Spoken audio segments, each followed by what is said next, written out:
book lovers, it is G-Swizz here, and I'm here today to talk about the books that I love that I don't talk about enough.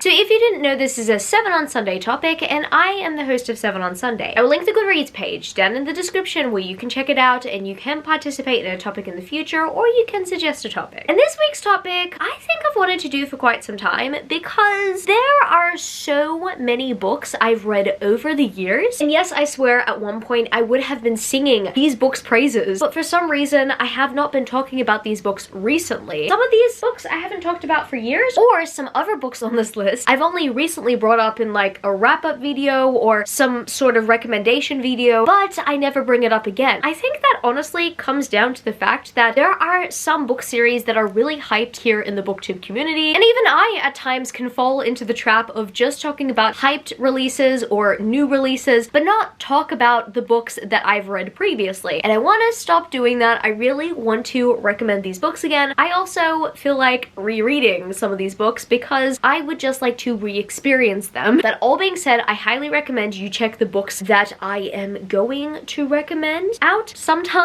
I honestly hope that bringing the 7 on Sunday topic to my channel today will inspire you and give you some new recommendations, some books that you have never heard of before, or maybe it will give you some motivation to pick these books up if you have been avoiding them. I guess without further ado, I'm gonna get straight into my list of books that I barely talk about these days and I want to bring to your attention. So the first book series I have to mention is a book series that I read sometime in January of this year, and I absolutely loved it. The funny thing is, this book series is from one of my favorite authors ever, and I am consistently talking about 2 other book series that I've read from them, and I also recently read their most recent release, and oh my goodness, I am obsessed. But I rarely talk about the Unearthly series by Laura Falasa, and I love the Unearthly series. I do have to admit, the first 2 books I didn't really like. I think the first book I gave like a 2.5 out of 5 stars, and the second book a 3 stars. This is a 5-book series, by the way. As the series continued, books 3, 4, and 5 were just genius, in my opinion. I fell head over heels for this series as soon as I reached book 3. As much as I wasn't a big fan of books 1 and 2, I barely think of books 1 and 2 when I think about the series. I consistently remember how exciting the rest of the reading experience was for me. I just love the Unearthly series so much, but I rarely recommend it. I rarely talk about it on my channel. I think weeks back I brought this series up in a 7 on Sunday topic. I believe it was about the book/series that I wish could have been shorter. I mean, I do wish that the Unearthly series was a quartet or a trilogy because I didn't love books 1 and 2, and I don't think that they should have been like their own standalone books. I think that they should have been combined, and then the series would have been a little bit more palatable, you know? I recently brought the Unearthly series up in that video, and I had realized that this right here was a good topic because I rarely talk about this book series on my channel. I think the last time I talked about the Unearthly series was in my January wrap-up, and it is probably one of the best series I've read this year. Even though I did not like the beginning of the series, I am still absolutely blown away by the outcome of the series and how much it has stuck with me. I love associating my 2023 with the Unearthly series because it was the first book series by Laura Falasa I read this year, and Laura Falasa is one of my favorite authors ever. She was definitely my favorite author of last year, so it was just really exciting to get to read another series by her. However, while I do recommend the series, I do highly encourage everyone to manage their expectations when going into the series because it's not really like the Bargainer series. So I just say manage your expectations and try to push to the 3rd book and see how you go. The books aren't that long. They're actually pretty quick reads, but things get really good from book 3. Yeah, I rarely talk about that series and I would highly recommend it. It really just defined my personality for a week. And speaking of books that I read at the very beginning of the year, my first read of 2023 happened to be a 5-star read, and that, my friends, is A Dowry of Blood by S.T. Gibson. I don't think I've mentioned this book much at all in recent days, but in case you guys don't know, this is one of my new favorite books, and I just don't talk about it that much. I think that comes down to the fact that I often prioritize recommending series and talking about series because series stick with me more than standalones do. And in some sort of way, I kind of just want a spin-off where we are following the protagonist of this novel. I just want to see her journey. I appreciate her as a character, and I loved following her in this book. This book is so tragic, but it's very, very adrenaline-inducing. I was addicted. I could not stop reading it. I could not put this book down. I had to devour it within one sitting, and I am seriously so happy that I started off my 2023 strong with A Dowry of Blood. The Unearthly and A Dowry of Blood honestly took over my January. I am so obsessed with this book, but I don't talk about it much, and I really need to talk about it more because it was so good, and I cannot wait to reread this book. I'm planning to reread it in the lead up to Halloween because that is the perfect time of year to devour it. And yes, another dark and creepy series that I rarely talk about here on my channel is the Bone Witch Trilogy by Rin Chupeco. So here's the thing with the Bone Witch. This isn't the best first book in a series. I read the Bone Witch around 3 years ago, and I wasn't the biggest fan of it. I gave it another attempt, and I'm seriously so thankful that Illumicrate did a special edition set, because if they didn't, I don't think I would have picked the series back up. But I had purchased the special edition set from Illumicrate, and I gave it a second chance. And also, thankfully, all 3 audiobooks are available on Audible Plus. So I had listened to the audiobooks to the series, and honestly, great performance. I was so blown away by the halfway point of the series. I at first was like, what is with the Bone Witch? I don't understand what's going on. But as I proceeded with the series, oh my goodness,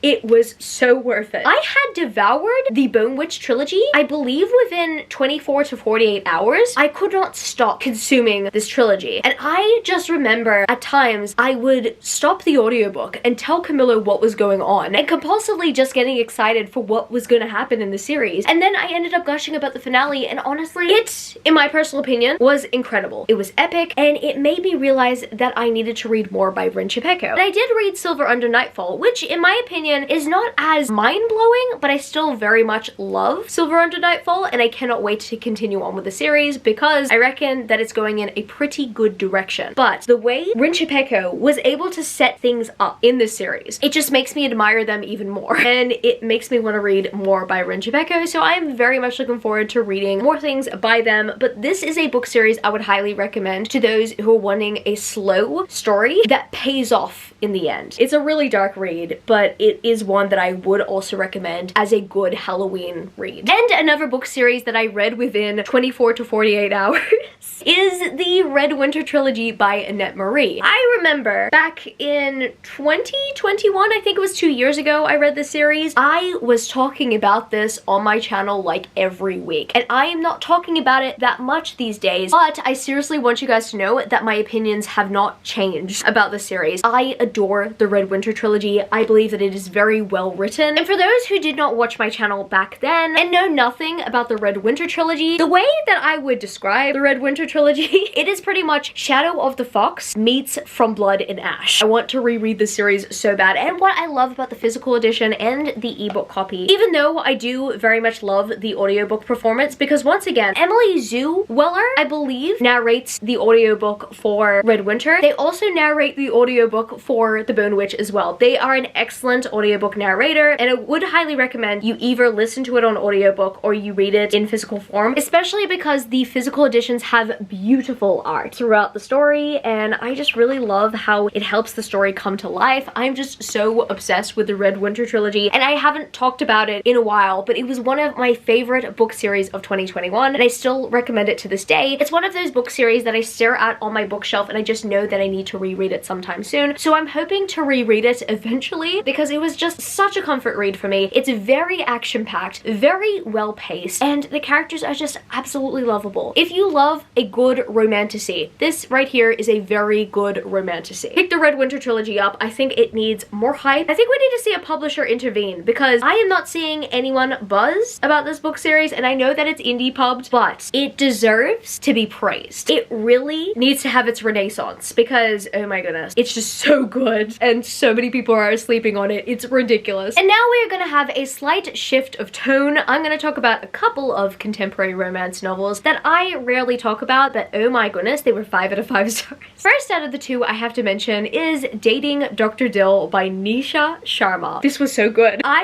was just absolutely blown away by this. I think the reason why I was blown away by Dating Dr. Dill is because a booktuber who I won't name, but they are a booktuber I absolutely trust. They just said that this book was okay, it was mediocre, it wasn't amazing, and I was like, okay, well, I'm just gonna give it a shot anyway. I really like the cover and I think that this is absolutely pretty. I just want to give it a try, so I'm gonna give it a try. I'm so happy I did. This is one of the funniest and sauciest romance novels, like a perfect combination of the two. Oh my goodness, I love Dating Dr. Dill so much, and I also love the emotional maturity that the characters have in this book. The hate to love dynamic in this book is incredible in my personal opinion, and I really just want to reread it now. It was just such a comfort read at the time. I devoured this book. I think I read it within a few hours. This book took over my Saturday morning and Arvo, and like, I feel a little bad because I'm pretty sure Camilo wanted to spend time with me, but I told him that I just wanted to finish the book, so I continued on with the book, and you know what? I don't have any regrets, but I did make up for it later. This is a romance contemporary I highly recommend, but I don't talk about enough here on my channel. I don't recommend it enough. I would very much recommend Dating Dr. Dill to those who are wanting a comedic hate to love dynamic. This book was just really funny, but also, I mean, the smut was also really hot. After Dating Dr. Dill, I really have to read more by Nisha Sharma. And the second contemporary romance novel that I absolutely adore, that I barely talk about here on my channel, is Would You Rather by Alison Ashley. This romance novel made me bawl my eyes out because it very much reminded me of Camilo's and my dynamic. The Would You Rather is essentially a friends to lovers marriage of convenience story, where pretty much the female protagonist has to get married to the male protagonist in order to share health insurance with him because she has health complications and her current job comes with health insurance, but she wants to study in order to pursue another career. So the male love interest proposes to her and things happen. The thing is, the male love interest kind of loves her. He's kind of in love with her,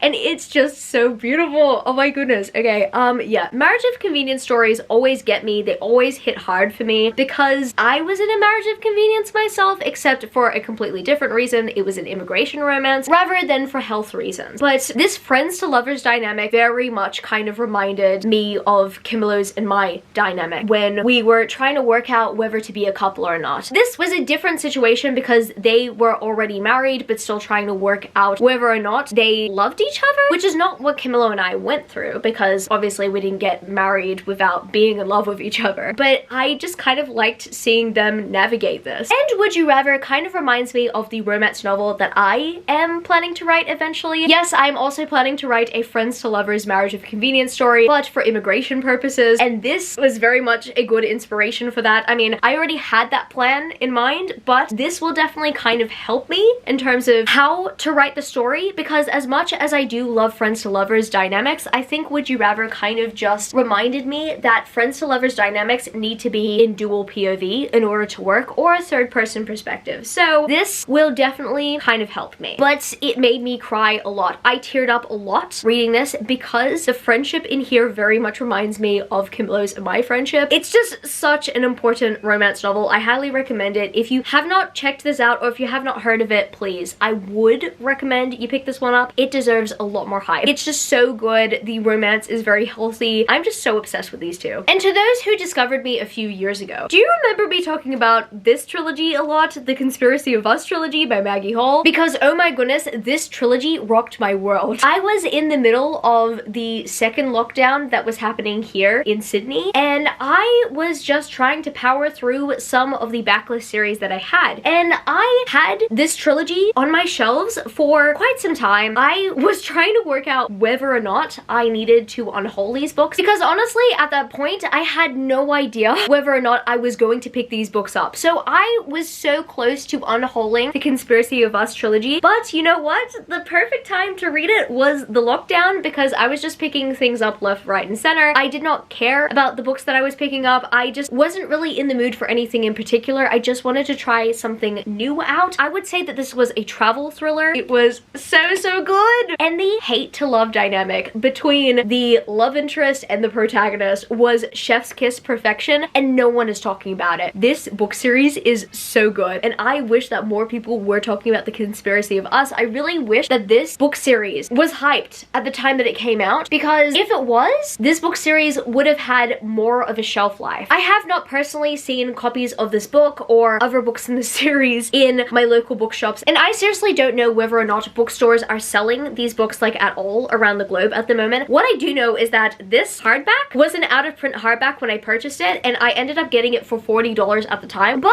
I mean, inflation, am I right? I believe that the audiobooks are potentially still available, and I believe that they were narrated by Julia Whelan, who is queen of audiobook narrating in my personal opinion, so I would recommend the audiobooks if you cannot find the physical copies. It is one of the most unique young adult book series I've ever read. It's just so different from anything that I've ever read. This book series is a travel thriller series that I ended up really enjoying, and if you like a good hate to love romance dynamic, this series has it. It's good. You guys are just sleeping on it. And the second last book series that I absolutely adore that I barely talk about these days is the Imperium Trilogy by Claire Legrand. So recently, Claire Legrand has made a comeback with a new fantasy novel, and I believe that Claire Legrand's most recent series is a companion book series, so each book follows a different character or a different couple, which is exciting. I do like to see it. At the time Furyborn came out, I found it to be okay, but I'm so happy I revisited Furyborn like a year or two after it first got released, because Furyborn was incredible. Kingsbane was even more incredible, and I'm not gonna lie, Lightbringer was okay. However, Lightbringer was the perfect book to wrap the series up. This book series very much reminds me of Netflix's Dark, which is a Netflix series that I barely talk about as well. And honestly, once again, I think that has to do with the fact that the hype has died down for both Furyborn and for Dark. However, I highly recommend you watch Netflix's Dark if you loved Furyborn, or if you loved Netflix's Dark but also love a good fantasy romance series, Furyborn.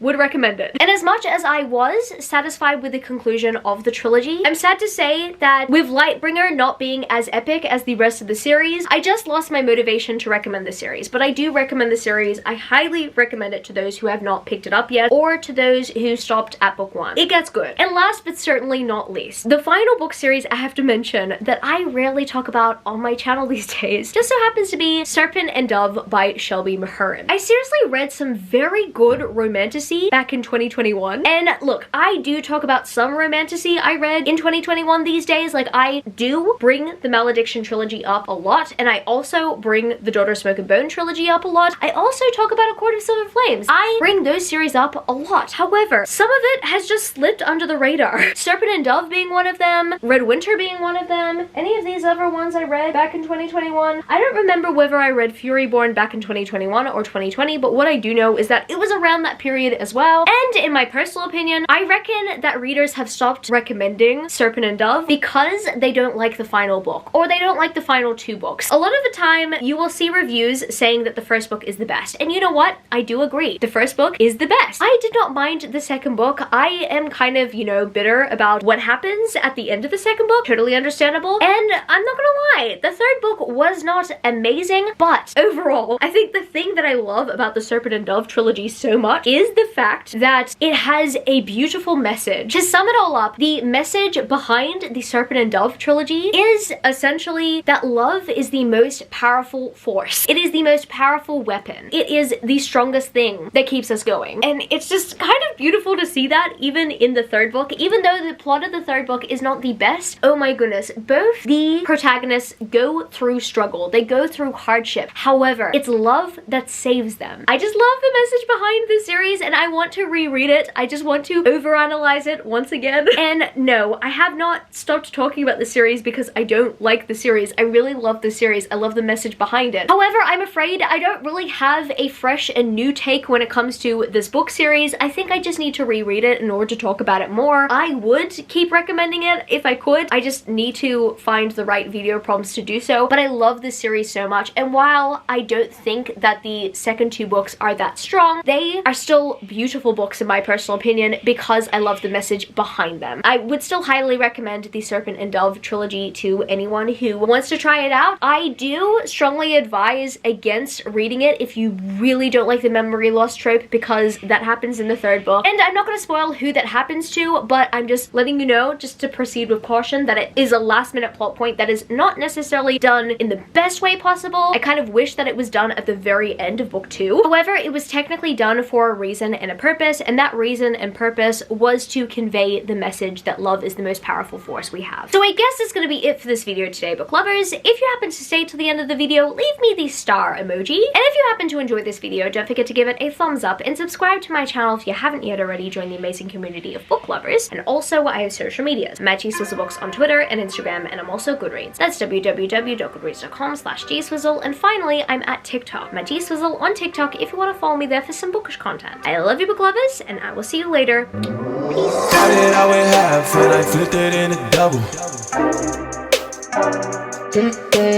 Started out with half and I flipped it into double.